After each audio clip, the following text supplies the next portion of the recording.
नमस्कार दोस्तों। दिवाली के ठीक 10 दिन बाद देवउठानी एकादशी का व्रत रखा जाता है। कहा जाता है कि देवउठानी एकादशी पर विष्णु भगवान योग निद्रा से जागते हैं। इसके बाद उनका विवाह कराया जाता है। तुलसी विवाह कराने से धन संबंधित समस्याओं से मुक्ति मिलती है। आइए जानते हैं तुलसी विवाह से जुड़े रोचक तथ्य। मान्यता है कि देवउठानी एकादशी के दिन महिलाएं घाट पर नहाने के बाद विधि विधान से तुलसी की शादी शालिग्राम से करती हैं।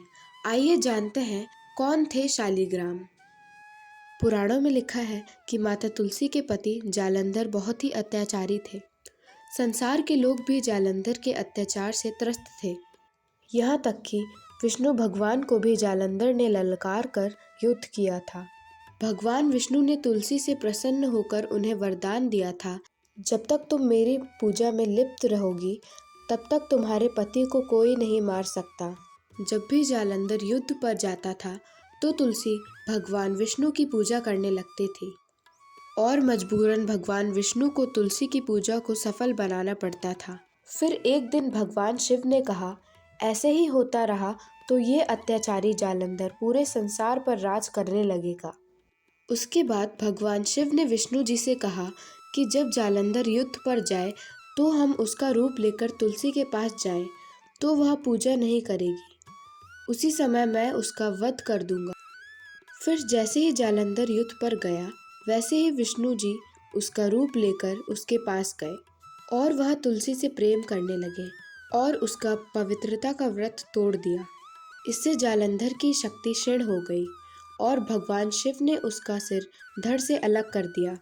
सर धड़ से अलग होने के बाद वह तुलसी की गोद में गिर गया और धड़ से आवाज़ आई कि तुलसी, तेरे साथ छल हुआ है। ये वही है जिसकी तू पूजा करती थी, उसी ने तेरे साथ ऐसा किया है। इसके बाद भगवान विष्णु अपने असली रूप में आ गए, जिससे तुलसी को गहरा आघात पहुंचा और कहा, भगवान, मैं आपको बचपन से पूज रही हूँ, आपने ऐसा छल क्यों किया।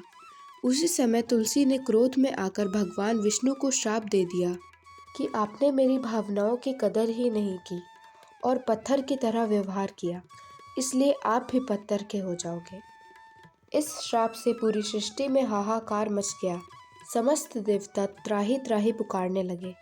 तब माता लक्ष्मी ने तुलसी के चरण पकड़कर प्रार्थना की। तब तुलसी ने जगत कल्याण के लिए अपना श्राप वापस ले लिया और खुद जालंधर के साथ सती हो गई। खुद के एक रूप को पत्थर में समाहित करते हुए विष्णु जी ने कहा कि आज से तुलसी के बिना मैं प्रसाद स्वीकार नहीं करूंगा। इस पत्थर को शालिग्राम के नाम से तुलसी जी के साथ ही पूजा जाएगा। कार्तिक महीने में तुलसी का शालिग्राम के साथ विवाह भी किया जाता है और देवउठानी एकादशी के दिन को तुलसी विवाह के रूप में भी पूरे देश में मनाया जाता है। इसी के साथ आपको देवउठानी एकादशी की बहुत बहुत शुभकामनाएं। तो आज के लिए इतना ही।